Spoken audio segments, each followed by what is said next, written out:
Alléluia. Ce matin, j'ai deux témoignages à rendre. Le premier, quand j'ai mis les pieds à la mairie, un mardi, je suis venu voir l'homme de Dieu et je lui ai dit qu'il y a un rêve que je fais de façon récurrente. C'est-à-dire, quand je suis là, la nuit, quand je dors, le baccalauréat que j'ai passé depuis 20 ans, j'ai l'impression que je suis dans une salle et je suis en train de faire des exercices pour composer lors du baccalauréat. Et il m'a dit que c'est un esprit de retard, que un petit à petit dans la prière, les choses vont se mettre en place.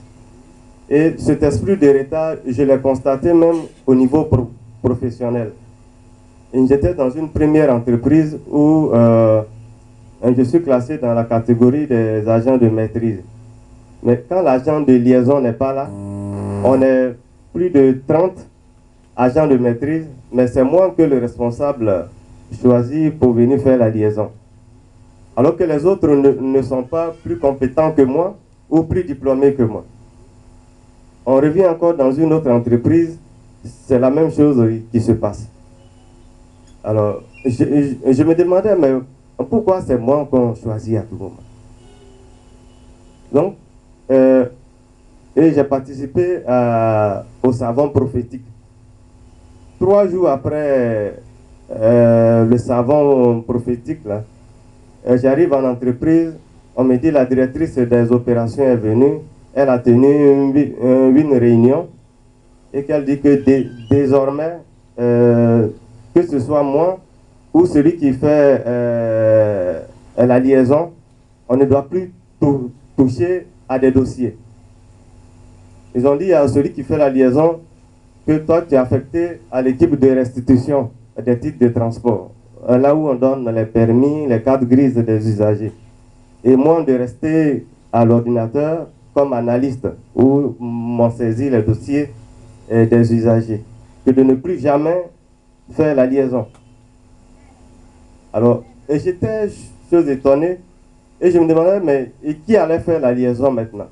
On me dit que ce sont nos responsables immédiats. Ils sont une chose au nombre de 4. Ce sont des cadres. On les appelle les superviseurs. Ce sont eux maintenant qui sont commis à cette tâche.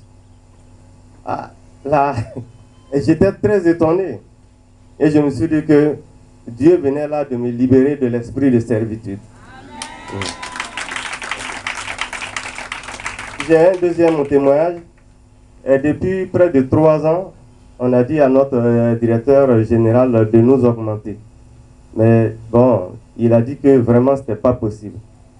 Mais une semaine après le savon prophétique, il a tenu une réunion et il a décidé que chaque travailleur ait 9% d'augmentation de son salaire. Alors, face à ces bienfaits, j'ai fléchi les genoux et j'ai dit à Dieu, longtemps je t'ai volé. Les dîmes, bon les offrandes, là je les faisais, mais les dîmes, vraiment je n'étais pas régulier. Donc j'ai décidé et j'ai pris la résolution vraiment d'être fidèle dans les dîmes. Amen. Merci Seigneur. C'est ce que j'avais à partager.